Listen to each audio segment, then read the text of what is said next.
Electronic Bible உங்கள் ஃபோனுக்குள்ளே இருப்பது நல்லது.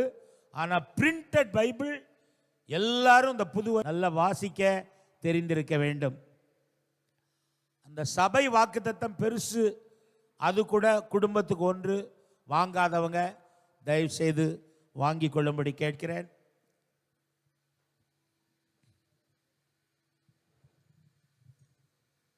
ஏற்கனவே நான் சொன்னேன், சங்கீதம் 65:11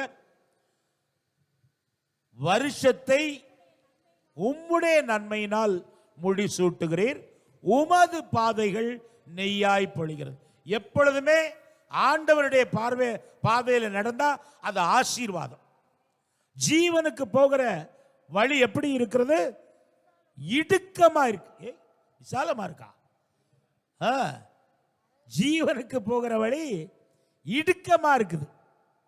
மரணத்துக்கு போகிற வழி, நரகத்துக்கு போற வழி விசாலம். எப்படி நடக்கலாம், இஷ்டம் போல இதுவரைக்கும் எப்படி நடந்திருக்கலாம்.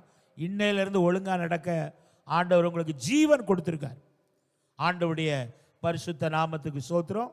அத மாதிரி ரோமர் 8:28 அவருடைய தீர்மானத்தின்படி, கர்த்தருடைய தீர்மானத்தின்படி அழைக்கப்பட்டவர்களாக கர்த்தரிடத்தில் அன்பு கூறுகிறவர்களுக்கு சகலமும் நன்மைக்கு எதுவா நடக்கும்.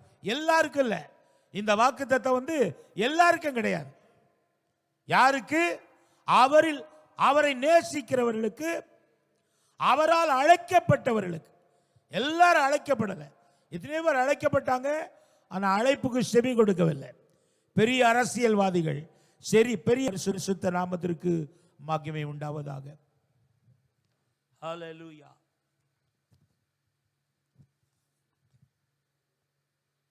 உலகத்திலேயே மிகப்பெரிய ஞானி, கடவுளால் ஞானம் பெற்றவன், கடவுளால் ஞானம் பெற்றவன் சொன்ன ஒரு வார்த்தையை இன்றைக்கு உங்களுக்கு பிரசங்கிக்க போகிறேன். நீதிமொழிகள் 25:28. எனக்கு மைக் ஸ்டாண்ட் ஒன்று வைங்க தயவு செய்து.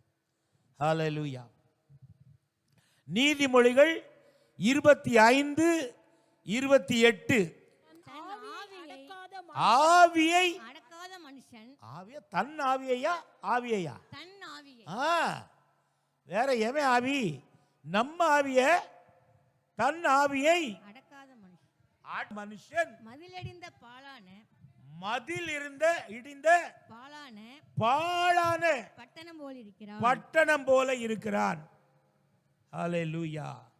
ஆண்டவருடைய பரிசுத்த நாமத்திற்கு ஸ்தோத்திரம். தன் ஆவியை அடக்காத மனுஷன்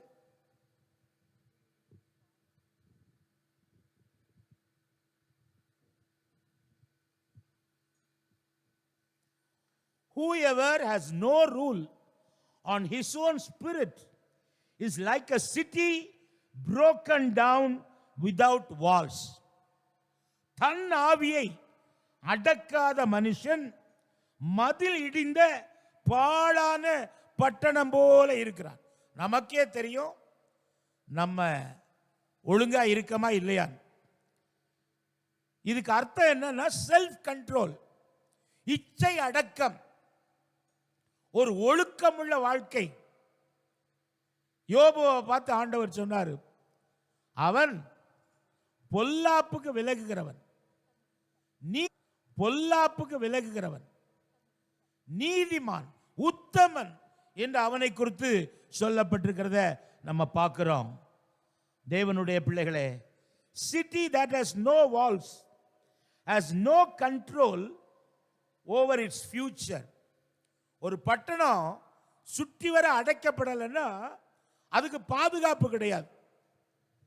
அமெரிக்க ஐக்கிய நாடுகளுக்குள்ள பக்கத்தில் உள்ள நாடுகளில் உள்ளவங்க நிறைய பேர் உள்ளுக்குள்ள வந்துகிட்டு இருந்தாங்க. மைக் இன்னும் கொஞ்சம் டெப்த் கொடுக்கணும். அதனால நிறைய பேர் அந்த சிட்டிசனா இல்லாதவங்க, குடியுரிமை பெறாதவங்க நிறைய பேர் உள்ளுக்குள்ள வந்துட்டாங்க. தப்பான விசா ஏமாத்திட்டு உள்ளுக்குள்ள வந்தவங்களாம் உள்ளுக்குள்ள வந்தாங்க. வராம இருக்கிறதுக்கு வர ஒரு வால் கட்டினார். இரும்பால உயரமா என்ன செஞ்சாரு? கட்டினார். அது மாத்திரமல்ல, யாரெல்லாம் சரியில்லாத விசாவோட இருக்காங்களோ அவங்களெல்லாம் கையில விலங்கு போட்டு, இந்தியர்களில் அநேகர் கையிலையும் காலையும், காலுக்கும் கைக்கு இடையில ஒரு சங்கிலியும் போட்டு இப்படியே நடந்து பிளேன்ல ஏற்றி இந்தியாவுக்கு அனுப்புனாங்க அப்படின்னு பார்க்குறோம். அது மாத்திரம் இல்லை, நேற்று செய்தித்தாளில், இன்னைக்கு செய்தித்தாளில் நீங்கள் வாசித்திருப்பீங்கன்னா அல்லது நீங்கள் நியூஸில் கேட்டிருப்பீங்கன்னு சொன்னால், அமெரிக்காவுக்கு பக்கத்தில் இருக்க வெனிசுவேலா அப்படிங்கிற நாட்டினுடைய அதிபர் மதுரோ அவருடைய மனைவி 2 பேரையும் அமெரிக்கா குண்டு போட்டு அவங்கள பிடிச்சு அமெரிக்காவுக்குள்ள கொண்டு வந்துருச்சு, பக்கத்து நாட்டு அதிபரை. இதனால தெரியுமா? அவங்க நிறைய கப்பல்கள் மூலமா, போட் மூலமா இந்த போதை பொருட்களை அமெரிக்காவுக்குள்ள கொண்டு வந்தாங்க. கொண்டு வந்த போட்டெல்லாம் குண்டு வச்சு தாக்கி அதெல்லாம் அழிச்சிட்டாங்க. ஆனாலும் தொடர்ந்து உள்ளுக்குள்ள மக்களை கெடுக்க கூடாது, வாலிப பிள்ளைகள் கெட்டு போக கூடாது, வாலிப பையங்க இந்த போதையினால செத்து போயிடக்கூடாது அப்படின்னு ரொம்ப துணிஞ்சு உலகமே எதிர்க்கக்கூடிய அளவுக்கு என்ன பண்ணியிருக்காரு? அவரை அந்த 2 பேரையும் பிடிச்சி அதிபரே கொண்டு வந்துட்டாங்க. எவ்வளவு பயங்கரமான காரியம், துணிவு உள்ளதான காரியம். ஹல்லேலூயா. நாங்க இவர் இங்க வரைக்கும் நாங்க தான் அந்த நாட்டை நடத்துவோம்னு சொல்றாரு. எப்படி இருக்கு பாத்தீங்களா கதை எப்படி போகுதுன்னு? ஹல்லேலூயா. ஆண்டவருக்கு ஸ்தோத்திரம். ஆகினாலே மதில் இல்லாட்டா கண்டவனும் உள்ளுக்குள்ள வந்துருவான். வீடு பூட்டாட்டா கண்டவங்களும் உள்ளுக்குள்ள வர்றதுக்கு, திருடன் உள்ள வர்றதுக்கு வாய்ப்பு இருக்கிறது. ஆகினாலே தேவனுடைய பிள்ளைகளே, தன் ஆவியை அடக்காத மனுஷன் மதில் இடிந்த பாழான பட்டணம் போல இருக்கிறான். பாழான பட்டணம், அழிஞ்சு போன பட்டணம். மதில் இடிந்த இருந்துச்சு, மதில் இப்பொழுது அழிஞ்சு போச்சு. பாபிலோன் நாட்டை சுற்றிலும் 60 மைல்களுக்கு, 60 மைல்னா எவ்வளவு சொல்லலாம், கிட்டத்தட்ட ஒரு 90 கிலோமீட்டருக்கு சுற்றி வர பட்டணத்தை சுற்றிலும் என்ன போட்டிருந்தாங்க? ஒரு மதில் கட்டியிருந்தாங்க. அந்த மதிலுடைய அகலம் எவ்வளவு தெரியுமா? 4 இனோவா கார் ஒரே நேரத்தில் மேலே போகலாம். 4 இனோவா காரு ஒரே நேரத்தில் மதில் மேலே போகக்கூடிய அளவுக்கு அவ்வளவு பிராடா அது இருந்தது. எவனாவது உள்ள வர முடியுமா? எவனாவது உள்ள வர முடியுமா? முடியாது. அதனால்தான் பாபிலோன் நம்பர் 1 நாடாக இருந்தது. ஒரு மிலிட்டரி டிஃபென்ஸ் உள்ள நாடாக இருந்தது, ராணுவ பாதுகாப்பு உள்ள நாடாக இருந்தது. அதுதான் பொன்னாக விவரிக்கப்பட்டிருக்கிறது தானியேலுடைய தீர்க்க தரிசனத்தில். ஆகினாலே அவ்வளவு பாதுகாப்பு. எந்த நாடு தங்களை பாதுகாப்பாக வைத்துக் கொள்கிறார்களோ தேவனுடைய பிள்ளைகளே, அது அவர்களுக்கு நல்லது. பங்களாதேஷ்ல இருந்து நிறைய பேர் இந்தியாவுக்குள்ள வந்துட்டாங்க அப்படின்னு எஸ்ஐஆர்னு போட்டு என்ன பண்ணிக்கிட்டு இருக்காங்க? நம்ம குடிகள் மட்டும்தான் ஓட்டு போடணும், அவங்களும் ஓட்டு போட்டு எதிரிகளை ஜெயிக்க வைத்திருக்காங்கன்னு இந்த அரசாங்கம், ஒன்றிய அரசாங்கம் என்ன செய்கிறது? அவர்களெல்லாம் வெளியேற்றி கொண்டிருக்கிறது. வட இந்தியாவிலிருந்து இங்க வந்து அவன் ஓட்டு போட்டுக்கிட்டு இருக்கான். அதனால கேரளாக்காரங்க பினராயி விஜயன் அவர்கள் என்ன பண்ணியிருக்காங்க? நேட்டிவிட்டி கார்டுன்னு அவங்க மாநிலத்தில் உள்ளவங்களுக்கு மாத்திரம் ஒரு கார்டு கொடுக்குறாங்க. இது எங்க மாநிலத்தை சேர்ந்தவங்க. அது வந்துச்சுன்னா ஆபத்து. யாருக்கு? ஒன்றிய அரசுக்கு ஆபத்து. நீ ஓட்டர் லிஸ்ட்ல இருந்து இதை எடுக்க முடியாது. இவங்கெல்லாம் எங்க ஆட்கள் ஓட்டர் லிஸ்ட்ல இருக்கா அப்படின்னு என்ன செய்யறாங்க? ஓட்டு போட்டு அவங்க தோத்து போயிடக்கூடாதுன்னு சொல்லி அவங்க அதை செய்கிறத நம்ம பார்க்கிறோம். அப்போ ஒரு ஒழுங்கான அரசாங்கம் இந்த ஒழுங்குகளை எல்லாம் என்ன செய்து கொண்டிருக்கிறது? செய்து கொண்டிருக்கிறது. ஆகையினாலே நமக்கு செல்ஃப் கண்ட்ரோல் இருக்கா? நம்ம சரீரத்தை குறித்து, நம்ம ஆவி ஆத்மாவை குறித்து நமக்கு ஒரு கண்ட்ரோல் இருக்கா? கண்ட்ரோல் இல்லாம போய்கிட்டு இருக்கா. இதுவரைக்கும் கண்ட்ரோல் இல்லாம இருந்தோம் ரட்சிக்கப்படுறதுக்கு முன்னால. இப்போ ஒரு கண்ட்ரோல் வந்து ஆகணும். செல்ஃப் கண்ட்ரோல் நமக்கு என்ன செய்யணும்? நமக்கு வந்து ஆகணும். ஹalleluya. If you don't have it, you are going to self destruct in this year. இந்த வருஷத்துல உனக்கு ஒரு செல்ஃப் கண்ட்ரோல் இல்லாட்டா உன்னையே நீ அழிக்க போகிறாய். ஆகையால் ரொம்ப கவனமாக இருக்க வேண்டும். நம்முடைய எதிர்காலம் இந்த வருஷம் தேவனாலே ஆசீர்வதிக்கப்பட்ட ஒரு வருஷமாக என்ன செய்ய வேண்டும்? இருக்க வேண்டும். இந்த காலம் ஏஜ் ஆஃப் டெக்னாலஜி, தொழில்நுட்பம் ரொம்ப முன்னேற்றத்தில் இருக்கிற நாடு. ஆகையினால சூரியனை கண்ட்ரோல் பண்ணி என்ன செய்யறாங்க? வீட்டை சூடாக்குறாங்க. வெளிநாடுகள்லாம் என்ன செய்யறாங்க? இந்த சன் கண்ட்ரோல், அது மூலமா என்ன செய்யறாங்க? நம்ம எலக்ட்ரிசிட்டி அதுல இருந்து எடுக்கிறாங்க. ஆண்டவருடைய நாமத்தை அது மாதிரி தண்ணீரை கண்ட்ரோல் பண்ணி எலக்ட்ரிசிட்டி என்ன செய்யறாங்க? அவங்க எடுக்கிறாங்க. ஆட்டம் பாம், நியூக்ளியர் பாம் இதெல்லாம் பயன்படுத்தி ரொம்ப பவரை என்ன செய்யறாங்க? எடுக்கிறத குறித்து நம்ம பார்க்கிறோம். ஆகையினால நமக்கு சக்தி தேவை. இந்த சில நேரத்தில் மனுஷன் எல்லாத்தையும் கண்ட்ரோல் பண்றான், அவனை கண்ட்ரோல் பண்ண முடியல.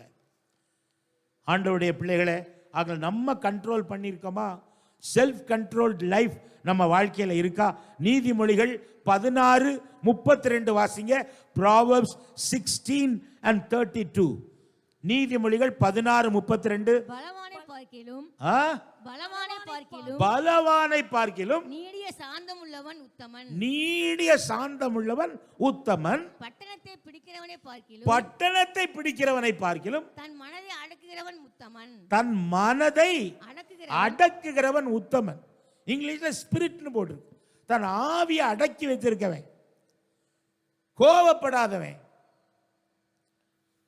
பொறுமை உள்ளவன், நீடிய சாந்தம் உள்ளவன் உத்தமன் என்று சொல்லப்படுது.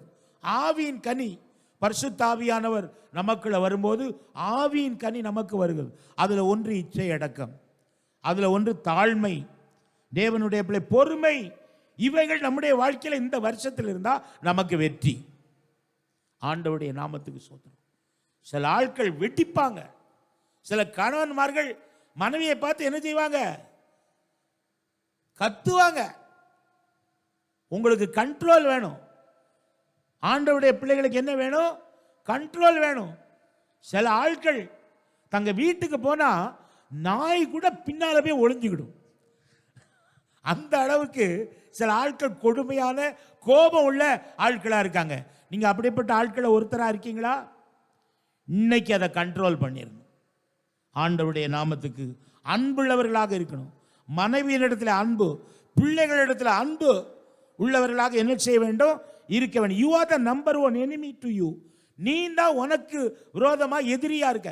வேற ஒருத்தனை எதிரி கிடையாது. உனக்கு இருக்கிற பயம், உனக்கு இருக்கிற அவிசுவாசம், உனக்கு இருக்கிற சந்தேகம், இதன் மூலமாக உன்னையே நீ என்ன செய்து விடுகிறாய்? அழித்து கொண்டிருக்கிறாய். ஆகியனாலே ரொம்ப கவனமா இருக்கணும். வின்ஸ்டன் சர்ச்சில் யூகேயை சேர்ந்தவர் சொல்றார், இங்கிலாந்தை சேர்ந்தவர், responsibility is the key to greatness.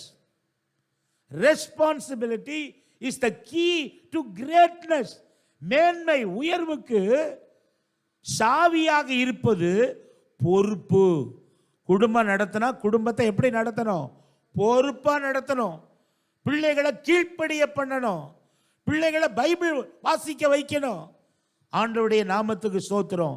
தேவனுடைய பிள்ளைகளை, ஏற்கனவே நான் உங்க கையில கொடுத்த அந்த வாக்குத்தத்த மாதிரி இந்த வருஷத்துல இதை கம்ப்ளீட்டா ஃபாலோ பண்ணணும். ஊழியர்களுக்காக ஜெபிக்கிறதுக்கு இருக்குது, உங்களுக்கு வாக்குத்தத்தம் இருக்குது, சபையின் வாக்குத்தத்தம் இருக்குது. ஆண்டவர் மகிமையாக நமக்குள்ள இருப்பாரானால் நம்மை போல ஆசீர்வதிக்கப்பட்டவர்கள் இந்த உலகத்தில் யாருமே கிடையாது. உயிரோட ஒரு அல்லேலூயா சொல்லாமா? ஆண்டவருடைய நாமத்துக்கு ஸ்தோத்திரம். நம்ம காரியத்தை செய்யறது எக்ஸலண்டா செய்யணுமா? Do everything in excellence. சிறப்பா செய்யணும், நேர்த்தியா செய்யணும், அழகா செய்யணும், நச்சுன்னு செய்யணும். ஆண்டவருடைய நாமத்திற்கு மகிமை உண்டாவதாக. நான் காலையில சொன்னேன், இன்னைக்கு நிறைய ஜெயில இருக்கிறவங்க, ரொம்ப பிரில்லியண்டா இருக்கவங்க ஜெயிலுக்குள்ள இருக்காங்க. ஏன் ஜெயிலுக்குள்ள இருக்கானா? அவனுக்கு செல்ஃப் கண்ட்ரோல் இல்லை. எல்லா திறமையும் இருக்குது, எல்லா படிப்பு இருக்குது, எல்லா ஞானம் இருக்குது. ஆனா ஞானமா திருடுறான், ஞானமா ஏமாத்துறான். ஆகியனால்தான் அவன் ஜெயிலுக்குள்ள இருக்கான். ஆண்டவருடைய பரிசுத்த நாமத்திற்கு மகிமை உண்டாவதாக. தேவனுடைய பிள்ளைகளே, the war of the soul is the civil war. ஆத்மாவுக்கு விரோதமாக நடக்கிற யுத்தம் ஒரு உள்நாட்டு யுத்தமா. நமக்குள்ளே ஒரு உள்நாட்டு யுத்தம் நடந்துகிட்டு இருக்கு தெரியுமா? வேதம் சொல்லுகிறது, மாம்சத்தோடு இரத்தத்தோடும் அல்ல, மாம்சத்தோடு இரத்தத்தோடும் அல்ல. மீதியை முடித்திருக்க வேண்டாமா? இந்த வருஷம் இந்த புக்லெட் படி நீங்க வாசிக்கும் போது நீங்க ஆரம்பிச்சதை முடிச்சிருவீங்க. ஹல்லேலூயா. வான மண்டலத்தில் உள்ள பொல்லாத ஆவிகளின் சேனைகளோடு உங்களுக்கு போராட்டம் உண்டு. 3 விதமான எதிரிகள் இருக்காங்க. ஒன்று உலகம், ரெண்டாவது மாமிசம், மூன்றாவது பிசாசு. உலகம், மாமிசம், பிசாசு. உலகம் பிடிச்சி இழுக்கு. ஞாயிற்றுக்கிழமை நல்ல பிள்ளை மாதிரி ஏஞ்சல்ஸ் மாதிரி வந்துடுறோம். இங்கிருந்து போன உடனேயே பேய் எவன் மேல உட்காரலாம், யார் மேல உட்காரலாம், எங்க கொண்டு போலான்னு அது திட்டம் போட்டுக்கிட்டு இருக்கு. உலகம் வெளியே இருக்கு, மாம்சம் நமக்கு உள்ளுக்குள்ளே இருக்கு. பிசாசு எங்க இருக்கான்? 2வது வானத்தில் இருக்கான். அங்க இருந்து கீழே பார்த்துக்கிட்டே இருக்கான். யாரை காலி பண்ணலாம், யாரை கெடுக்கலாம், யாரை ஆண்டவருக்கு உதவா திருப்பலாம் அப்படின்னு எவனை விழுங்கலாமோ என்று வகை தேடி சுட்டி திரிகிறான் என்று பைபிள் என்ன செய்யப்பட்டிருக்கிறது, சொல்லப்பட்டிருக்கிறது. ஆகையினாலே உலகம், மாமிசம், பிசாசு. மாமிசத்தை ஜெயிக்கிறவங்களா இருக்கணும். மாம்சம் அசுத்தமான காரியங்களுக்கு நேராக நம்ம இழுக்கிறது. உலகம் ஆண்டவருடைய காரியத்தை செய்ய விடாம உலகத்துக்குள்ள நம்ம என்ன செய்கிறது, கொண்டு போகிறது. சாத்தானுடைய அசைன்மெண்ட், அவனுடைய தூதர்களுக்கு அசைன்மெண்ட். ஏய் ஜெய சர்ச்சில் இருந்து எல்லாம் இன்னைக்கு வெளியே வந்துகிட்டு இருக்கான். அவன் வாங்கினதை முதலாவது எடுத்து போடு, அவன் மைண்ட்ல இருந்து எடுத்து போடு. வழியிலே விழுந்த விதைகள் அதை கொத்தி போடு என்று பேய் எவனை விழுங்கலாம், எவனை கெடுக்கலாம் 24 hours அவன் வேலை செய்யறான். அல்லேலூயா சொல்லுங்க. ஆனா தேவ தூதர்களும் 24 மணி நேரம் நமக்காக வேலை செஞ்சுக்கிட்டு இருக்காங்க. ஆக நம்ம ஒழுங்கா நடக்குதா அவங்க நமக்கு என்ன செய்வாங்க, நமக்கு அவங்க உதவி செய்வாங்க. ஆண்டவருடைய நாமத்திற்கு மகிமை உண்டாது. 1 கொரிந்தியர் 9ஆம் அதிகாரம் 25ஆம் வசனத்தை வாசிங்க. 1 கொரிந்தியர் 9:25. வேகமா மைக் வச்சிருக்கவங்க. பந்தயத்துக்கு போராடுகிற யாவரும் எல்லாவற்றிலேயும் இச்சை அடக்கம், செல்ஃப் கண்ட்ரோல்டா இருப்பாங்க. அவர்கள் அழிவுள்ள கிரீடத்தை பெறும்படிக்கு. அந்த காலத்து ஒலிம்பிக்ல ஒலிவ இலை தான் அவங்க கிரீடமா கொடுப்பாங்க. அழிந்து போகிற ஒலிவ இலை, அதனால வருகிற கிரீடத்துக்கு அவங்க இவ்வளவு இச்சை அடக்கமா இருந்து ஓடுவாங்க. நாமோ அழிவில்லாத கிரீடத்தை பெறும்படிக்கு, அழிவில்லாத கிரீடத்தை பெறும்படிக்கு அப்படி செய்கிறோம். பந்தய சாலையில ஓடுகிற எல்லாரும் ஓடுவாங்க. இச்சையடக்கம், அதுக்கு எவ்வளவு ட்ரைனிங் இருக்கு தெரியுமா? ஆண்டவருடைய நாமத்துக்கு சோத்திரம். நேற்றைய தினத்தில் வெனிசுவேலா நாட்டுக்குள்ள போய் அதிபரை தூக்கிட்டு வந்தவங்க எவ்வளவு ட்ரைனிங் எடுத்திருப்பாங்க தெரியுமா? அது மாதிரி பின் லேடனை பாகிஸ்தான்ல ஒளிஞ்சிருந்தவனை கரெக்டா பிளான் பண்ணி ஹெலிகாப்டர்ல போய் ஹெலிகாப்டர் அங்க நிறுத்தி அப்படியே உள்ளுக்குள்ள இருட்டுல தெரிகிற அந்த கேமரா வச்சு உள்ள போய் இருக்கிற இடத்துல அவன் சிங்கத்தை என்ன செஞ்சான், பிடிச்சிட்டு வந்தான். தூக்கிட்டு வந்துட்டாங்க, கொன்னு தூக்கிட்டு வந்துட்டாங்க. ரெட்டை கோபுரத்தை அவங்க பிளேனை வச்சு இடிச்சு 4000-5000 பேர் செத்து போயிட்டாங்க. நாங்கள் அந்த கிரவுண்ட் ஜீரோ அமெரிக்காவில் நியூயார்க்கில் போயிருக்கோம். அது ஒரு நிசப்தமாக இருக்கு. அவ்வளோ பெரிய உயரமாக இருந்த கட்டடம் பிளேனை விட்டு நொறுக்கி எவனுமே அதை மாதிரி சிந்திச்சிருக்க மாட்டான். அத்தனை பேரை கொண்டு எல்லாரும் பேரையும் எழுதியிருக்கு. இந்தியர்கள் பேர் நிறைய இருக்குது. உலக நாடுகுள்ள ஐடி ஆட்கள் எல்லாம் அவங்க பேரெல்லாம் இருக்குது. தேவனுடைய பிள்ளை அவ்வளவு பேரை கொன்னுட்டான். அவனை இருக்கிற இடத்துல போய் கொன்னு தூக்கிட்டு வந்துட்டாங்க. அதுக்கு எவ்வளவு ட்ரைனிங் இருக்கு தெரியுமா? ஆண்டவருடைய பரிசுத்த நாமத்துக்கு. அப்போ நம்ம இந்த உலகத்தில் நம்ம ஆவிக்குரிய பயிற்சி நமக்கு வேண்டும். வேதத்தை நல்லா வாசிக்கணும், நல்லா ஜெபம் பண்ணணும். ஆண்டவருடைய நாமத்துக்கு ஸ்தோத்திரம். நம்ம பொறுமையோடு ஓடக்கடவோம் என்று பைபிளில் சொல்லப்பட்டிருக்கிறதா நம்ம வேதத்தில் வாசிக்கிறோம். ஆண்டவர் நமக்கு மத்தேயு 10:1 வாசிக்கும் போது பிசாசுகளை துரத்துகிற அதிகாரத்தை தந்திருக்காரு, வியாதிகளை சுகமாக்குற அதிகாரத்தை தந்திருக்கிறாரு, சகல வியாதிகளை அதிகாரம் தந்திருக்காரு. அந்த அதிகாரத்தை பயன்படுத்தி சாத்தானே விரட்ட தெரியணும். அப்பாலே போ சாத்தானே அப்படின்னு சொல்ல தெரியணும். சொல்லுங்க, அப்பாலே போ சாத்தானே. பேய் ஏதாவது சிந்தை, கெட்ட சிந்தை கொண்டு வந்தா அப்பாலே போ சாத்தானே, நோ அப்படின்னு நம்ம சொல்ல தெரியணும். ரொம்ப கவனமாக இருக்கணும். இல்லட்டா அவன் என்ன செஞ்சிருவான், வந்துடுவான். பறவைகள் மேலே பறக்கலாம், தடுக்க முடியாது. ஆனால் நம்ம தலையில கூடு கட்டினா முதலாவது குச்சியை வைக்கும் போதே விரட்டிடணும். அல்ல இல்லையா சொல்லுங்க. இல்லாட்டா அது கூடு கட்டி அதில் குஞ்சு பொறிச்சு முட்டை போட்டு குஞ்சு பொறிச்சு என்ன செய்யும், உன் மண்டையை காலி பண்ணிடும். ரொம்ப கவனமாக இருக்கணும். பேய்க்கு இடம் கொடுக்கக்கூடாது, பிசாசுக்கு இடம் கொடுக்கக்கூடாது. பிசாசு முதலாவது குதிகால பிடிப்பானா. எங்க பிடிப்பானா? To hold. முதலாவது குதிகால பிடிப்பானா, அப்புறம் ஃபுட் ஹோல்டு, அப்புறம் காலை சேர்த்து கபடியில் பிடிச்ச மாதிரி என்ன செஞ்சிருவான், பிடிச்சிருவான். அப்புறம் ஸ்ட்ராங் ஹோல்டு, முழு உடம்புக்குள்ளே வந்துடுவான். அவனை வெளியே விரட்டுறது கஷ்டம், உள்ள விடாத. ஹல்லேலூயா. பக்கத்தில் இருக்கிறவங்க பார்த்து சொல்லுங்க, இந்த அவனை உள்ள விட்டுறாத அப்படின்னு சொல்லுங்க. ஹல்லேலூயா. ஆண்டவருடைய பரிசுத்த நாமத்துக்கு ஸ்தோத்திரம் உண்டாவதாக. ஆண்டவர் சொன்னார், இந்த பேயை, சில பேயை விரட்டணும்னா உபவாசம் பண்ணாதான் விரட்ட முடியும்னு ஆண்டவர் சொல்லியிருக்காரு. எத்தனாவது அதிகாரத்தில்? மத்தேயு 6ஆம் அதிகாரத்தில் அவர் சொல்லியிருக்கார். 3 ஃபண்டமெண்டல் பிரின்சிபிள்ஸ் ஆஃப் கிறிஸ்டியானிட்டி. கிறிஸ்தவர்களுக்காக, விசுவாசிகளுக்காக 3 முக்கியமான காரியம் ஆண்டவர் கொடுத்திருக்காரு. முதலாவதாக அவர் சொல்லும், when you fast, நீ உபவாசம் பண்ணும்போது உன் தலைக்கு எண்ணெய் பூசு, முகத்தை கழுவு. மற்றவங்களுக்கு தெரியாம கடவுளுக்கு மாத்திரம் தெரிகிற மாதிரி அந்த இடத்துல உபவாசம் பண்ணு, அவர் வெளியரங்கமாய் பதில் கொடுப்பார்.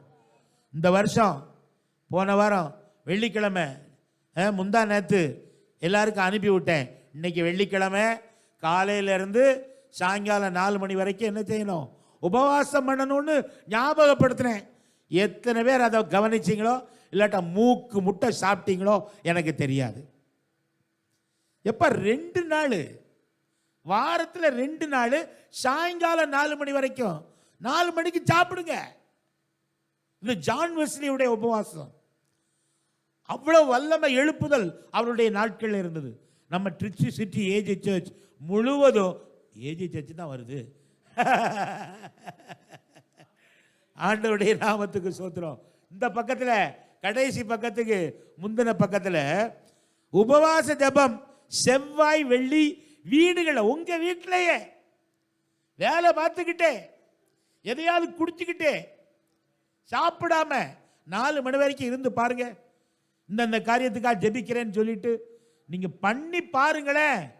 பேய் ஓடுதா பாருங்க, தடை நீங்குதா பாருங்க, ஆசீர்வாதம் வருதா பாருங்க. உபவாசம் விசுவாசிகள் எல்லாரும் கண்டிப்பா பண்ணி ஆகணும். மூப்பர்கள் பண்ணி ஆகணும், ஊழியக்காரங்க பண்ணி ஆகணும். ஒருவேளை வெள்ளிக்கிழமை பண்ண முடியலன்னா சனிக்கிழமை பண்ணுங்க. ஹல்லேலூயா. வெள்ளிக்கிழமை கல்யாணம், பிரியாணி. நான் ஒரு நாள் பிரியாணிலாம் வேண்டாம், இன்னைக்கு வெள்ளிக்கிழமைன்ட்டு வந்துட்டேன். பிரியாணி வீட்டுக்கு வந்துச்சு, 4 மணிக்கு சாப்பிட்டேன். பிரியாணியா சாப்பிட்டா என்ன ஆகும், வெயிட் ஏறிக்கிட்டே போகும், வியாதி தேடி வரும். உபவாசம் பண்ணா வியாதியே வராது. அல்லேலூயா. சத்தமா சொல்லுங்க.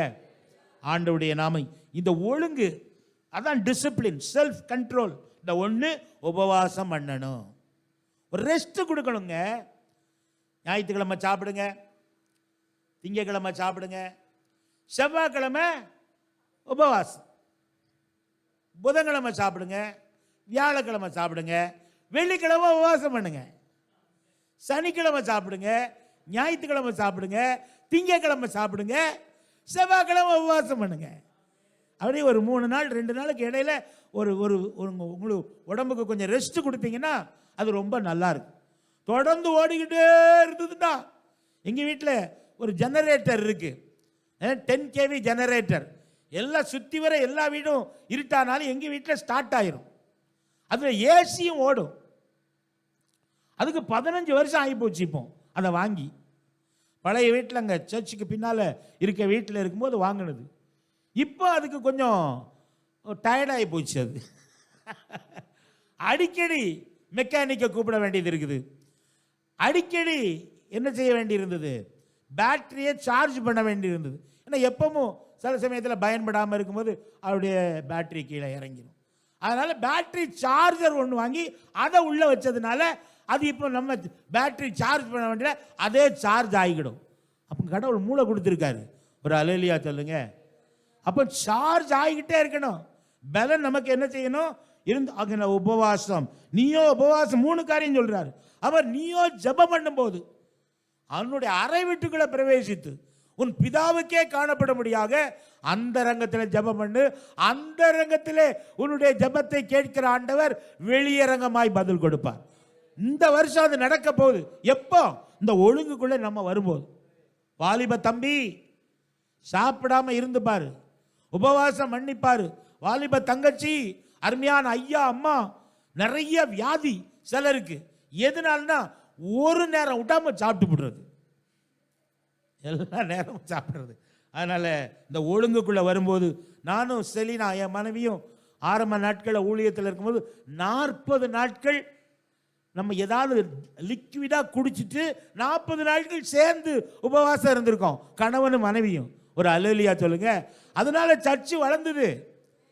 அப்போ சர்ச்சு வளர்னா நீங்க எல்லாம் உபவாசம் பண்ணும்போது, ஒரே நாள் செவ்வாய்க்கிழமையும் வெள்ளிக்கிழமையும் உபவாசம் பண்ணும்போது அது உங்களுக்கு ஆசீர்வாதம், உங்க குடும்பத்துக்கு ஆசீர்வாதம், சபைக்கு ஆசீர்வாதம். 3வது பிரின்சிபிள், கொடுங்கள் அப்பொழுது உங்களுக்கும் கொடுக்கப்படும்.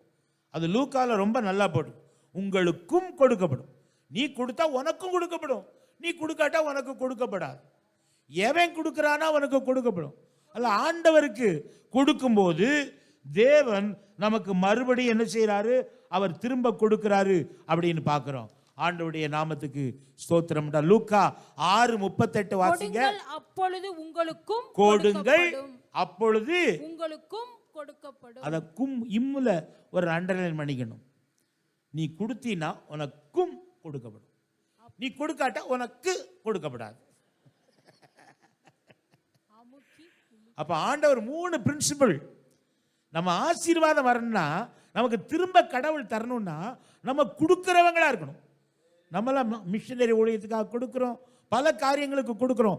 இன்னும் கொடுக்காதவங்க இப்ப கொடுக்க ஆரம்பிக்கணும். ஒரு அல்லேலூயா சொல்லுங்க. யாருக்கு தெரிய போகுது? பாஸ்டருக்கு ஒன்றும் தெரியாது. நான் கொடுக்குறேன்னா கொடுக்கலையா, தசம பாகம் போடுறேன்னா போடலையா. ஆண்டவருக்கு தெரியும். அங்க ஒரு கணக்கு இருக்கு, அக்கவுண்ட் இருக்கு. ஆக அந்த அக்கவுண்ட்ல கணக்கு ஏறிக்கிட்டு இருக்கு. ரகசியமா கொடுத்தது, தேவனுடைய ஏழைகளுக்கு கொடுத்தது, ஊழியங்களுக்கு கொடுத்தது, எல்லாம் கணக்கு என்ன செய்யுது? உங்க கணக்குக்கு அங்க வரும்போதுதான் தெரியும் எவ்வளவு கொடுத்திருக்கீங்கன்னு சொல்லி. ஒன்னும் நம்ம கொண்டு போக முடியாது. ஆத்துமாக்களை, பணத்தை ஆத்துமாவா நம்ம அப்படி மாத்தி பரலோகத்துக்கு என்ன செய்யலாம்? நம்ம கொண்டு போகலாம். வாசிச்சிட்டீங்களா? அதை கொடுங்கள் அப்பொழுது உங்களுக்கும் கொடுக்கப்படும். அமுக்கி குலுக்கி சரிந்து விழும்படி நன்றாய் அளந்து உங்கள் மடியில போடுவாங்க. நீங்கள் எந்த அளவினால் அளக்கிறீர்களோ அந்த அளவினால் உங்களுக்கு அளக்கப்படும். ஆண்டவருடைய நான் இங்கிலீஷ்ல men shall give இருக்கு. மனிதர்கள் உங்கள் மடியில போடுவாங்க. இப்ப நம்ம கொடுத்தா மனிதர்கள் நம்ம மடியில எப்படி போடுவாங்க? அமுக்கி. இந்த தவிட என்ன செய்வாங்க? அந்த நாட்கள்ல அளக்கும் போது போட்டு அப்படியே பூ போலே அளக்கலாம். அப்படி ஒரு அமுக்கு அமுக்குனா இன்னும் கொஞ்சம் நிறைய பிடிக்கும், இன்னும் அமுக்குனா நிறைய பிடிக்கும். அப்படி அமுக்கி அப்புறம் குலுக்கினா என்னது, அப்படி குலுக்க குலுக்க என்ன செய்யும், கீழே இறங்கிக்கிட்டே போதும். ஆண்டவர் ரொம்ப கரெக்டாக பெர்ஃபெக்டாக செய்யணும்னு விரும்புகிறார். அமுக்கி குலுக்கி அப்புறம் சரிந்து விழும்படி அப்படியே போட்டு என்ன செய்யணும், கீழே வரணும். இப்போ லிட்டர் அளக்கிறது ஒரு கட்டையை வச்சு மண்டையில் ஒரு தட்டு தட்டிடுவாங்க. அந்த காலத்தில் அப்படியே தூக்கி சரிந்து விழும்படி நன்றாய் அளந்து ஆண்டவருக்கு நல்லா கொடுக்கணும். கொடுங்கள், அப்பொழுது உங்களுக்கு கொடுக்கப்படும், உங்க பிள்ளைகளுக்கு கொடுக்கப்படும், உங்க சந்ததிக்கு கொடுக்கப்படும். 1000 தலைமுறையும் தேவனிடத்திலிருந்து பெற்றுக்கொள்ளுகிற ஒரு சந்ததியா இருக்கும். உயிரோட ஒரு அல்லேலூயா சொல்லுங்க. ஆண்டவர் கணக்கு வச்சு திரும்ப கொடுப்பார். ஆண்டவருடைய நாமத்துக்கு ஸ்தோத்திரம். ஹல்லேலூயா. நமக்கு சம்பூர்ணம் பரிபூர்ணம் நம்ம கொடுக்கும்போது ஆண்டவர் என்ன செய்கிறார், தருகிறார். கொடுக்கும்போது எப்படி கொடுக்கணும், மகிழ்ச்சியோடு கொடுக்கணும். கிவ் சியர்ஃபுல்லி, உற்சாகமாய் கொடுக்கிறவனிடத்துல டே ஐயோ கொடுக்க வேண்டியது இருக்கே அப்படின்னு ஒரு நாளும் மனசுல நினைக்க கூடாது. அவரையே கொடுத்துட்டார். அவரு நம்ம எவ்வளவு கொடுக்கலாம் ஆண்டவருக்கு. இதுவரைக்கும் சரியா கொடுக்காதவங்க இன்னையிலிருந்து கொடுத்து அந்த 3 பிரின்சிபிள், ஆண்டவருடைய பிரின்சிபிளை நம்ம வாழ்க்கையில் என்ன செய்யணும், நம்ம நிறைவேற்றணும். Hallelujah. Give what God requires. ஆண்டவர் என்ன எதிர்பார்க்கிறாரோ, என்ன கேட்கிறாரோ, எதை கொடுக்கணும்னு அவர் பைபிளை எழுதியிருக்காரோ அதை நம்ம என்ன செய்யணும், கொடுக்கணும். தசம பாகத்தை கொடுக்கணும், முதற் பலன்களை கொடுக்கணும், ஏழைகளுக்கு கொடுக்கணும், ஊழியத்துக்கு விதைக்கணும். அப்படி 4 கொடுத்தல் பைபிள் என்ன செய்யப்பட்டிருக்கிறது, சொல்லப்பட்டிருக்கிறது. ஆண்டவர் சம்பூர்ணமான ஆசீர்வாதங்களை நமக்கு கொடுப்பதற்கு வல்லவராக இருக்கிறார். என்னாகமத்தின் புஸ்தகம் 20ஆம் அதிகாரம் 11-12 நம்ம வாசிக்கும் போது மோசேயை குறித்து வாசிக்கிறோம். மோசே எகிப்திலிருந்து எகிப்துக்குள்ள போய் என் ஜனங்களை போக விடுன்னு சொல்லி அங்க இருக்கிற இஸ்ரவேல் ஜனங்கள் 430 வருஷம் அடிமையா இருந்தவங்கள வெளியே கொண்டு வந்தார். என் ஜனங்களை போக விடு, லெட் மை பீப்புள் கோன்னு எகிப்தின் ராஜா, ரொம்ப பெரிய ராஜாங்க, அங்க போய் அவங்க கிட்ட கேட்டு அவன் விட மாட்டேன் அப்படின்னு கடினப்பட்டு இருந்தாலும் கூட அற்புத அடையாளங்களோடு நைல் நதியை இரத்த நதியா மாத்தினான், தவளைகளா கொண்டு வந்தான், பேனா கொண்டு வந்தான், புழுதியா கொண்டு வந்தான், என்ன வெட்டுக்கிளியா கொண்டு வந்தான். 10 வார கடைசியில தலை பிள்ளைகள் எல்லாம் கொண்ட பொழுதுதான் அவன் விட்டான். அப்பவும் தொடர்ந்து எங்க வந்தான், அவன் செங்கடலை இவங்க கடந்து போறதுக்கு ரெடியா நிற்கும் போது பின்னால வந்துட்டான். பின்னால வந்த செங்கடலையே தேவ பிள்ளைகளுக்காக திறந்துட்டார். ஒரு அல்லேலூயா சொல்லுங்க. உனக்காக இந்த வருஷம் செங்கடலை பிளப்பார். இந்த வருஷம் உனக்காக யோர்தானை பிளப்பார். இந்த வருஷம் எதிரிகளை அழிப்பார். உபத்திரவப்படுத்துகிறவர்களுக்கு உபத்திரவத்தை கொடுப்பேன் என்று ஆண்டவர் சொல்லியிருக்கார். உங்களை கலக்குகிறவர்கள் தரிப்புண்டு போனால் நலமா இருக்குன்னு ஆண்டவர் சொல்லியிருக்கார். எவ்வளவு வைராக்கியம் பாராட்டுற பாருங்க அவருடைய பிள்ளைகளுக்காக. உன்னோடு வழக்காடுகளோடு நான் வழக்காடி உன் பிள்ளைகளை ரட்சித்துக் கொள்வேன். உன்னோடு போராடுகிறவோடு நான் போராடுவேன். இத மாதிரி கடவுள் எங்கேயாவது உண்டாயா? எவ்வளவு நல்ல ஆண்டவர். அவரை பிரியப்படுத்த வேண்டாமா? இந்த அற்ப உலக ஆசைகளுக்காக இச்சைகளுக்காக நம்ம ஆண்டவரை விட்டுறக்கூடாது. ஆண்டவருடைய பரிசுத்த நாமத்திற்கு மகிமை உண்டாவதாக. தேவனுடைய பிள்ளைகளை இவ்வளோ பெரிய காரியெல்லாம் சாதிச்சான்.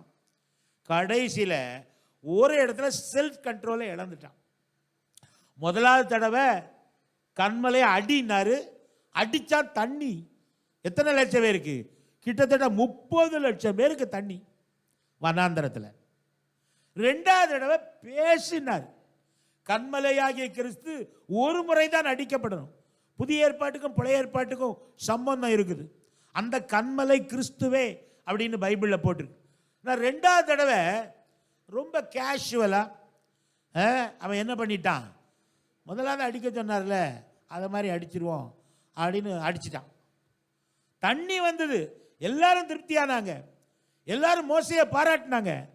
ஆண்டவர் என்ன சொன்னார், டேய் நீ எவ்வளோ பெரிய ஆராதனை தான், நான் சொன்னதை நீ செய்யாம நீ கீழ்ப்படியாம போயிட்ட, அதனால இங்க இருந்து கானான் தேசத்தை பார்த்துக்கோ, நீ உள்ள போக முடியாதுன்ட்டார். எவ்வளோ பெரிய தண்டனை. மத்தெல்லாம் போறாங்க, இவரு பெரிய ஆளு, உள்ளுக்குள்ள என்ன செய்ய முடியல.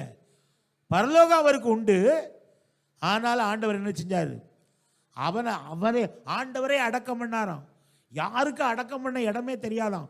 அந்த அளவுக்கு மோசே முகமுகமாய் தேவனோடு பேசுகிற ஒரு மனிதரா இருந்தா.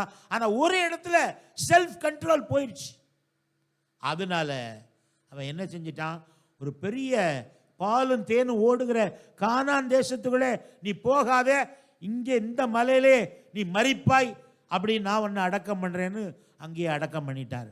அதனால செல்ஃப் கண்ட்ரோல், ஹல்லேலூயா, நமக்கு என்ன செய்யணும், இருக்க வேண்டும். ஆண்டவருடைய நாமத்துக்கு ஸ்தோத்திரம். என்னாகமம் 20, 11, 12 வாசிங்களா?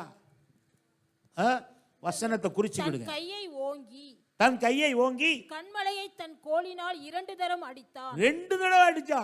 உடனே தண்ணீர் ஏராளமாய் புறப்பட்டது. தண்ணீர் வந்தது. சபையார் குடித்தார்கள். அவர்கள் மிருகங்களும் குடித்தது. மிருக ஜீவன்களும் குடித்தது. பின்பு கர்த்தர் மோசேயையும் ஆரோனையும் நோக்கி, இஸ்ரவேல் புத்திரரின் கண்களுக்கு முன்பாக என்னை பரிசுத்தம் பண்ணும்படி நீங்கள் என்னை விசுவாசியாமற் போனபடியினால் இந்த சபையாருக்கு நான் கொடுத்த தேசத்துக்குள் நீங்கள் அவர்களை கொண்டு போவதில்லை என்றார். இங்கே இஸ்ரவேல் புத்திரர் கர்த்தரோடே வாக்குவாதம் பண்ணினதினாலும் இந்த மைக்கு தண்ணீர் எண்ணப்பட்டது. போதும். அப்போ அடிச்சிருக்கவே கூடாது, பேசத்தான் சொன்னாரு.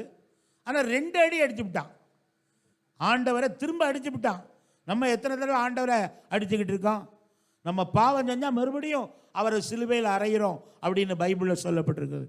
ஆண்டவர் நமக்காக ஜீவன் கொடுத்து பரலோகத்துக்கு கொண்டு போறதுக்கு நம்மளை ரெடி ஆகிக்கிட்டு இருக்கும்போது உணர்வுள்ள இருதயம் உள்ளவர்களாக நம்ம என்ன செய்யணும், அவரை அவரை அவரை துக்கப்படுத்தக்கூடாது, அவரை அடிக்கக்கூடாது. அவருக்கு பிரியமா ஒவ்வொரு நாளும் அவரோட நம்ம என்ன செய்யணும், நம்ம பேசணும். So Moses lost control of himself. He lost his temper. Hallelujah. ஆண்டவருடைய நாமத்துக்கு ஸ்தோத்திரம். இன்னொரு ஆள் இருக்கார், தாவீது ராஜா. இவர் என்ன பண்ணாரு, கோலியாத்தையே ஜெயித்தார். இவர் என்ன பண்ணாரு, he terrorized the Philistines. பெலிஸ்தியர்கள் அப்படியே நடுநடுங்கக்கூடிய அளவுக்கு இவன் சுற்றியுள்ள தேசங்களெல்லாம் ஜெயித்துட்டான்.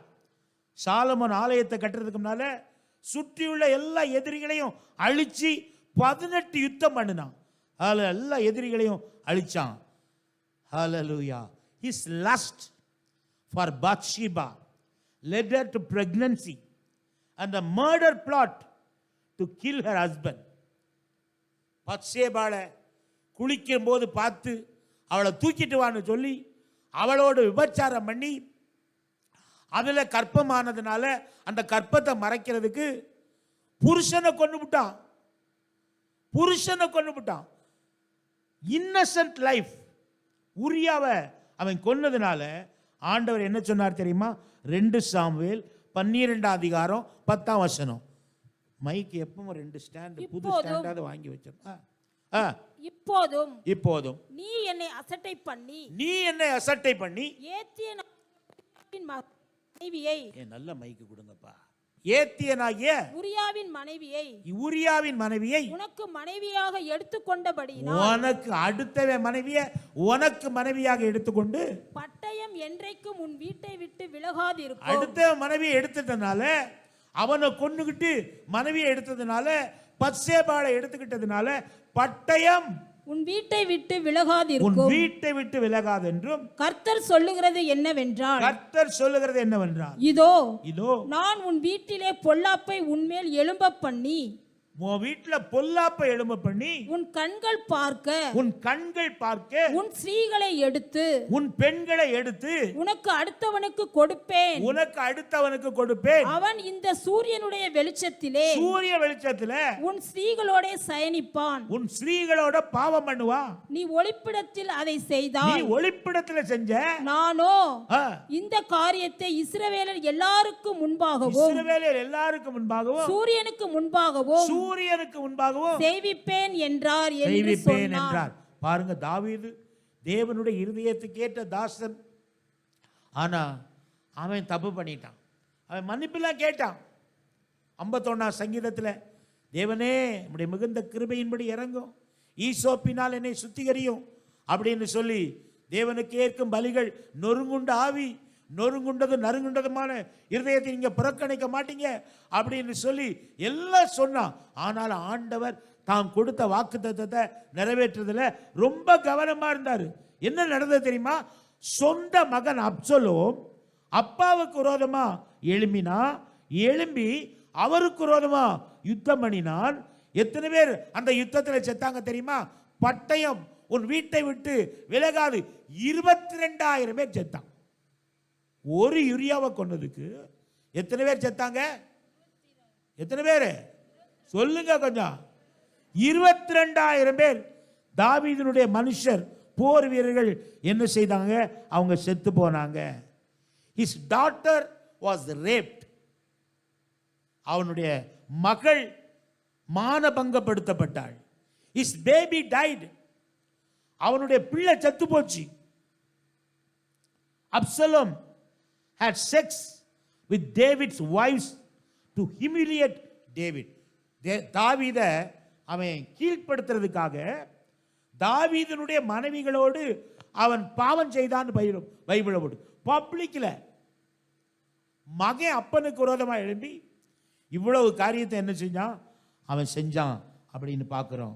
ஆண்டவருடைய நாமத்துக்கு ஸ்தோத்திரம். அப்ப ஆண்டவர், அன்புள்ள ஆண்டவர், அதே சமயத்தில் பாவத்தை வெறுக்கிறவர். பாவிகளை நேசிக்கிறார், பாவத்தை வெறுக்கிறார். இயேசுவின் ரத்தம் சகல பாவங்களையும் நீக்கி நம்மை சுத்தமாக்குகிறது. ஆகையால சுத்தமாக்கப்பட்ட நிலைமையிலேயே நாம் என்ன செய்ய வேண்டும் இருக்க. 2 சாமுவேல் 12:10 வாசிங்க. இப்போதும் நீ என்னை அசட்டை பண்ணி ஏத்தியன் ஆகிய உரியாவின் மகன். போதும் ஏற்கனவே நம்ம வாசிட்டோம். ஆகையினாலே நம்ம வாழ்க்கையில தேவனுடைய பிள்ளைகளே செல்ஃப் கண்ட்ரோல் வேணும். நம்ம இச்சை அடக்கம் நம்ம வாழ்க்கையில நமக்கு வேண்டும். லஸ்ட் டிமாண்ட்ஸ், இந்த இச்சை, இந்த காம இச்சை எனக்கு குடு எனக்கு குடு எனக்கு குடுன்னு சொல்லுமா. பட் லவ் கிவ்ஸ், அன்பு கொடுத்து கொண்டே இருக்குமா. இட் கீப்ஸ் ஆன் கிவிங், அது கொடுத்து கொண்டே இருக்குமா. ஹல்லேலூயா. ஆகையினாலே தேவனுடைய பிள்ளைகளே, லவ்வுக்கும் லஸ்டுக்கும் நமக்கு வித்தியாசம் தெரியணும். நம்மள அன்புள்ளவர்கள், தேவனால் ரட்சிக்கப்பட்டவர்கள். அதில் தீமைக்கு, பாவத்துக்கு, அசுத்தத்துக்கு என்ன செய்யணும்? விலை இருக்கணும். இந்த வருஷம் ஒரு பரிசுத்த வருடமாக நம்ம வாழ்க்கையில் இருக்கணும். ஆண்டவருடைய பார்வையில் பரிசுத்தர்களாக இருக்கணும். ஒரு காரியத்தை சொல்லி என் பிரசங்கத்தை முடிக்க போறேன். அமெரிக்க ஐக்கிய நாடுகளில், அமெரிக்க சரித்திரத்தில் அலெக்சாண்டர் ஹாமில்டன் அப்படின்னு ஒரு US secretary of the treasury, 1801 வருஷத்திலிருந்து 1805, இப்போ 200 வருஷத்துக்கு முன்னாலேயா, 1800, அப்புறம் 1900, அப்புறம் 2000, இப்போ 2025. அதில் அந்த அலெக்சாண்டர் ஹாமில்டன் என்கிறவர் என்ன பண்ணாரு? அவர் ஃபார்மர் US செக்ரட்டரியா அவர் இருந்தார். இன்னொருத்தர் ஏரன் பர் அப்படின்னு ஒரு வைஸ் பிரசிடென்ட் இருந்தார். அமெரிக்காவில் உதவி ஜனாதிபதி. இப்போ JD வான்ஸ் அப்படிங்கிறவர் இப்போ இருக்கார். இந்தியாக்காரிய கல்யாணம் பண்ணவன், தேவனுடைய பிள்ளைகளை உதவி ஜனாதிபதியா இருக்கார். இந்த அலெக்சாண்டருக்கும் இந்த ஏரன் பர்க்கும் எப்பவுமே சண்டை, பொலிட்டிக்கலா, அரசியல் ரீதியில் அவங்களுக்கு சண்டை நடந்து கொண்டே இருக்கும். ஒரு நாள் ஒரு தேர்தலில் ஒரு சில வாக்குகளில் இந்த ஏரன் பர் தோத்து போயிட்டார். வைஸ் பிரசிடென்ட் தோத்துட்டார். அதனால வந்த சண்டையில் ஜூலை மாதம் 11ஆம் தேதி 1804 வருஷத்தில் அந்த அலெக்சாண்டர் ஹாமில்டனை துப்பாக்கியால் சுட்டுட்டார். சுட்ட அடுத்த நாளில் அவன் செத்து போயிட்டான். என்ன சொல்ல வர்றேன்னா, இந்த ஏரன் பர் உண்மையிலே பிரசிடென்டா, அமெரிக்க ஜனாதிபதியா மாறி இருக்க முடியும். ஆனால் அவருடைய கோபத்தினால தன்னுடைய அரசியல் எதிரிய துப்பாக்கியால சுட்டதுனால, அவன் செத்து போனதுனால, இந்த இந்த இந்த இந்த ஏரன் பர்ங்கிற சுட்டவன் செத்த போது, vice president of United States செத்த பொழுது 10 பேருக்கும் குறையாதான் அந்த ஃபியூனரல் சர்வீஸுக்கு வந்தாங்க.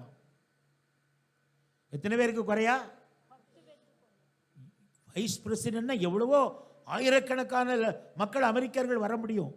ஆனா இவன் பண்ண தப்பு, இவன் இவன் இவன் கோவப்பட்டு ஒருத்தனை கொன்னதுனால 10 பேருக்கு குறையாதான் அந்த அவனுடைய ஃபியூனரல் சர்வீஸுக்கு வந்தாங்களாம்.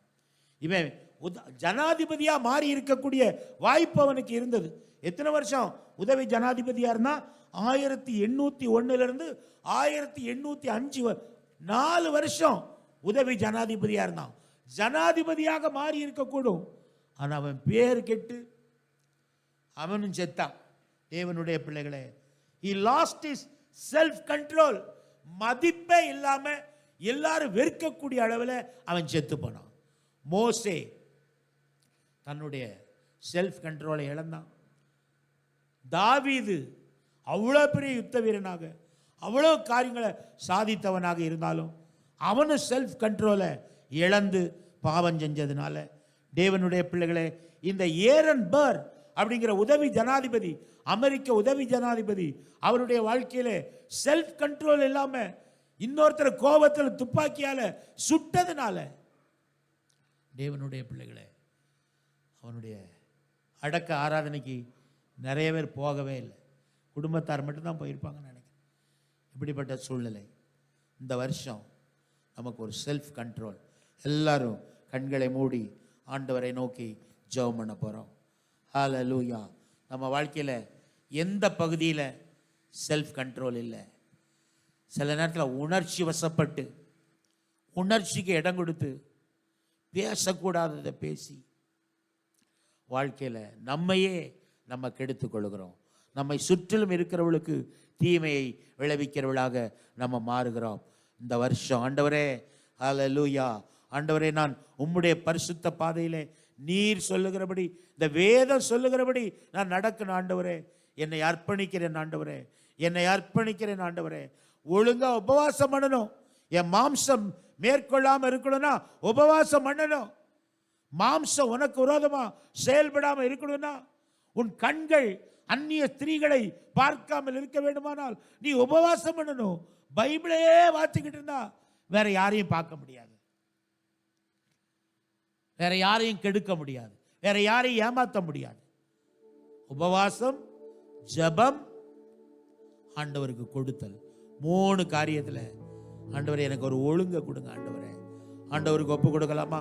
ஆவியோடு ஆத்துமா சரீரம் அன்பரே உமக்கென்றும் தந்தேன், ஆலயமாக்கியே இப்போ ஆசீர்வதித்தரணும். ஆண்டவரே, என்ன ஆசீர்வதிங்க, என்ன ஆசீர்வதிங்க. என்னோட பேசி இருக்கீங்க, உம்முடைய வார்த்தையின்படி நடக்கணும். வேறு வழியில நடந்தா ஆசீர்வாதம் கிடையாது, மைனஸ் பாயிண்ட் ஆயிரும். ஆண்டவரே, உம்முடைய வழியிலே மாத்திரம் நான் நடக்க எனக்கு உதவி செய்யுங்க. ஆண்டவரை நோக்கி எல்லாம் ஒரு தடவை பாடி முடித்து இந்த இடத்தை விட்டு கடந்து செல்ல போறோம். ஹல்லேலூயா. ஆவியோ ஆத்மா சரீரம் அன்பரே உமக்கென்றும் தந்தே, ஆலயமாக்கியே இப்போ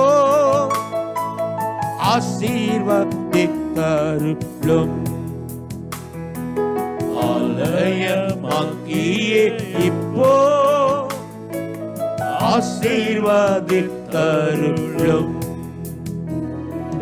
கல்வாரியின் அன்பினையே கண்டு விரைந்தோடி வந்தேன்.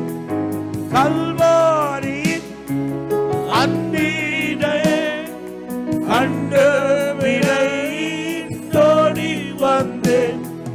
கழுவும் திருரத்தாலே நீங்க இருதயத்தை, கழுவும் திருரத்தாலே நீங்க இருதயத்தை. பலிபீட பரனே படைக்கிறேனே இந்த வேளை, அடியேனை திருச்சித்தம் போல ஆண்டு நடத்திடுவே. அடியேனை திருச்சித்தம் போல ஆண்டு நடத்திடுவே. கல்வாரி அன்பு உன்னை அழைக்கிறது. எவ்வளவு பயங்கரமான பாவத்தை செய்தாலும் அவர் மன்னிக்கிற தேவனாக இருக்கிறார்.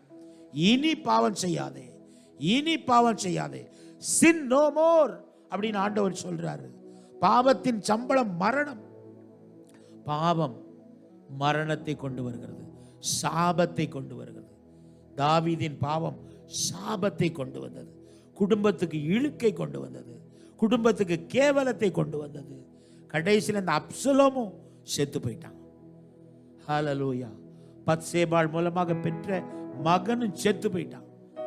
ஹல்லேலூயா. ஆண்டவரே, என் வாழ்க்கை ஒரு பரிசுத்த வாழ்க்கையா இருக்கட்டும், நீதியின் வாழ்க்கையா இருக்கட்டும். பரிசுத்தமாகிறவன் இன்னும் பரிசுத்தமாகட்டும், நீதி செய்கிறவன் இன்னும் நீதி செய்யட்டும் அப்படி நீங்க சொல்லியிருக்கீங்க. அப்பா, என்னை பரிசுத்தத்துக்கு என்று அர்ப்பணிக்கிறேன். ஆண்டவருக்கு அர்ப்பணிப்போம். ஒவ்வொரு நாளும் பைபிள் வாசிக்கணும், ஒவ்வொரு நாளும் ஜெபம் பண்ணணும், செவ்வாய் வெள்ளியும் உபவாசம் பண்ணணும். ஹல்லேலூயா. என்னென்ன இரவு ஜெபம் இருக்குது, ஆண்கள் ஜெபம் இருக்குது, பெண்கள் ஜெபம் இருக்குது. இந்த ஐக்கியத்திலே இருந்தா நீ பாவம் செய்ய முடியாது, ஆண்டவரை விட்டு தூரமா போக முடியாது. ஆண்டவரை நான் அர்ப்பணிக்கிறேன், ஒரு மாற்றத்தை என் வாழ்க்கையில தாங்க, ஆசீர்வாதத்தை தாங்க, பழையவைகள் ஒளிந்து போகட்டும், என்னை இன்று முதல் ஆசீர்வதியும் என்று சொல்லுங்கள்.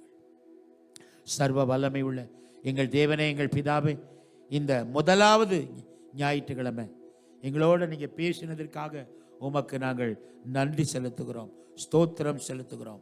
ஆண்டவரே, ஆவிய அடக்காதவன் மதில் இடிந்த பாழான பட்டணத்தை போல இருக்கிறான்னு நீங்க சொல்லியிருக்கீங்கப்பா.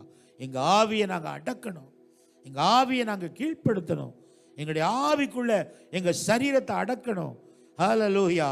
ஆண்டவரே, எங்களுடைய ஆத்துமாவை கொண்டு வரணும். ஹல்லேலூயா. ஆவி உற்சாகம் உள்ளதா இருக்கணும். ஆத்துமா வாழ்கிறது போல எல்லாவற்றிலும் வாழ்ந்து சுகமாக இருக்க இங்க வந்திருக்கிற ஒவ்வொருவருக்கும் அனுக்கிரகம் செய்யுங்க. உணர்வுள்ள இருதயத்தை தாங்க, உணர்வுள்ள இருதயத்தை தாங்க. யாரும் பார்க்கலையே அப்படின்னு நினைக்க கூடாது. நீங்க பார்த்துக்கிட்டு இருக்கீங்க, நீங்க பார்த்துக்கிட்டு இருக்கீங்க. தாவீது செய்த பாவத்தை நீங்க பார்த்தீங்க, ஒருத்தரும் பார்க்காட்டாலும் நீங்க எச்சரிச்சீங்க. ஆண்டவரே, நீங்க தண்டனை கொடுத்தீங்க. இயேசுவே, அந்த தண்டனை எங்களுக்கு வேண்டாம். இயேசுவின் மேலே எல்லா தண்டனையும் வைக்கப்பட்டிருக்கிறது. ஆண்டவரே, எங்களை பரிசுத்தமாய் காத்துக்கொள்ளுங்க. இச்சை அடக்கம் உள்ளவளாக இருக்க, பொறுமை உள்ளவளாக இருக்க, மனைவியின் இடத்துல அன்பா இருக்க, கணவனிடத்துல அன்பா இருக்க, பிள்ளைகளிடத்துல அன்பா இருக்க, சக மனிதர்கள் மத்தியிலே அன்பாக இருக்க, நீர் விரும்புகிற மனுஷன் மனுஷியா இருக்க எங்களுக்கு உதவி செய்யுங்க, எங்களை ஆசீர்வதிங்க. பரிசுத்தமாகிறவன் இன்னும் பரிசுத்தமாகட்டும், நீதி செய்கிறவன் இன்னும் நீதி செய்யட்டும் என்று சொன்ன வார்த்தையின்படி ஒவ்வொரு நாளும் நாங்கள் பரிசுத்தமாகிக் கொண்டே போக உதவி செய்ய எங்களை அர்ப்பணிக்கிறோம். எங்களுடைய ஆவி, ஆத்மா, சரீரத்தை அர்ப்பணிக்கிறோம். ஆண்டவரை, இன்று முதல் மக்களை ஆசீர்வதிங்க.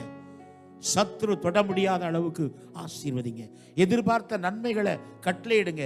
நீங்க என்ன எதிர்பார்த்து கர்த்தரிடத்துல வந்தாங்களோ அது அவர்களுக்கு கிடைக்கட்டும். சிங்க குட்டிகள் தாழ்ச்சி எழுந்து பட்டினியா இருக்கும், கர்த்தரை தேடுகிறவர்களுக்கோ ஒரு நன்மையும் குறைபடாது என்ற வார்த்தையின்படி உம்மை தேடி ஓடி வந்த மக்களுக்கு ஒரு நன்மையும் குறைபடாமல் எல்லாவற்றையும் சம்பூர்ணமாய் எப்பொழுதும் எல்லாவற்றிலும் சம்பூர்ணமாய் இருக்க அருள் செய்துள்ளோம். ஆண்டவராகிய இயேசுவின் நாமத்தில் வேண்டிக் கொள்கிறோம் நல்ல பிதாவே. என் ஆத்துமாவே கர்த்தரை ஸ்தோத்திரி, என் முழு உள்ளமே அவருடைய பரிசுத்த நாமத்தை ஸ்தோத்திரி. என் ஆத்துமாவே கர்த்தரை ஸ்தோத்திரி, கர்த்தர் செய்த சகல உபகாரங்களையும் மறவாது. அவரின் அக்கிரமங்களை எல்லாம் மன்னித்து, நோய்களை எல்லாம் குணமாக்கி, பிராணனை அழிவுக்கு விலக்கி மீட்டு, கிருபையினாலும் இரக்கங்களினாலும் முடிசூட்டி, நன்மையினால் எங்கள் வாயை திருப்தியாக்குகிறீர். கழுகுக்கு சமானமாய் எங்கள் வயது திரும்ப வாழ வயது போலாகிறது.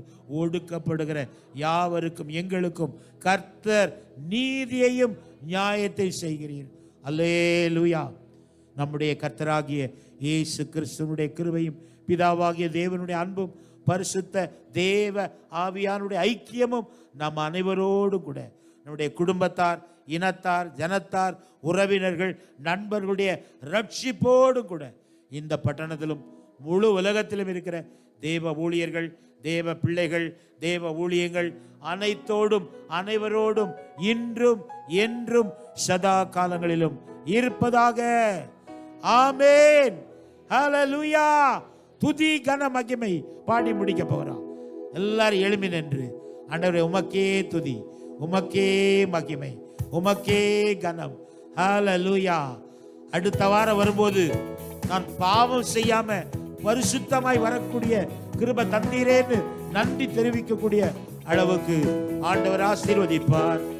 துதி கனம் மகிமையோ மகி ஓ எல்லாமும், ஓ எல்லாமுமே துதி கனம் மகிமையோ மகி ஓ நீரே ராஜாவே. அல்லேலூயா. ஸ்தோத்திரம் ஸ்தோத்திரம் ஸ்தோத்திரம் மிக ஸ்தோத்திரம் ஸ்தோத்திரம் ஸ்தோத்திரம் ஓ நீரே ராஜாவே. அல்லேலூயா. துதி கனம் மகிமையோ மகி ஓ எல்லாமுமே, ஓ எல்லாமுமே துதி கனம் மகிமையோ மகி ஓ நீரே ராஜாவே. Hallelujah, hallelujah, hallelujah, hallelujah, hallelujah, hallelujah, hallelujah, hallelujah, hallelujah, hallelujah, hallelujah, hallelujah, amen, amen, hallelujah, amen, hallelujah, amen, hallelujah, amen, hallelujah, amen, hallelujah, amen, hallelujah. கர்த்தர் நம்மை ஆசீர்வதித்திருக்கிறார். ஆண்டவர் உங்களை ஆசீர்வதிப்பார்.